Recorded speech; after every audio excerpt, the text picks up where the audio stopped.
কাজী রহমতুল্লাহ ARD থেকে আপনি লিখেছেন, মনে মনে তালাক দিলে কি তালাক হয়ে যাবে? তালাক কখনো মনে মনে দিলে হয় না। খুবই গুরুত্বপূর্ণ একটি প্রশ্ন আপনি করেছেন। অনেকের এ ধরনের আপনার জল্পনা কল্পনা হয় তালাক নিয়ে। অনেকের হয়তো জল্পনা কল্পনাও হয় না, কিন্তু তার সূচিবায়ুর রোগ আছে। সেই কারণে তিনি মনে করেন যে আমি মনে মনে তালাকের কথা বলছি বলে তালাক হয়ে গেছে। মূলত মনে মনে মানুষ তালাক দিলে কখনো তালাক হবে না। সো মনে মনে আপনি কি বলেছেন না বলেছেন তার উপর ভিত্তি করে বৈবাহিক সম্পর্কে কোনো প্রভাব পড়বে না। তালাকের কথা যখন মানুষ মুখে উচ্চারণ করে তখন সেটা তালাক পতিত হতে পারে, যদি সেটা তালাক পতিত হওয়ার মতো হয়। যেমন অতীতকালীন কোনো শব্দ ব্যবহার করে তালাক দিলাম বা এই জাতীয় কিছু বললেন, তাহলে সেক্ষেত্রে তালাক হয়ে যাবে।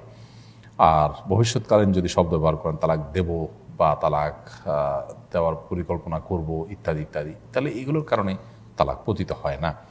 তালাকের বিষয়টা অত্যন্ত স্পর্শকাতর হওয়ার কারণে এই বিষয়ে স্পেসিফিক কোনো ফতোয়া যদি দরকার হয়, স্পেসিফিক কোনো ঘটনার ভিত্তিতে যদি তালাকের মাসালা জানার দরকার হয়, তাহলে সেক্ষেত্রে অবশ্যই কোনো ভালো আলেমের কাছে সাক্ষাৎ করে বিস্তারিত তার কাছে বলে তারপর উত্তর নেওয়ার চেষ্টা করতে হবে।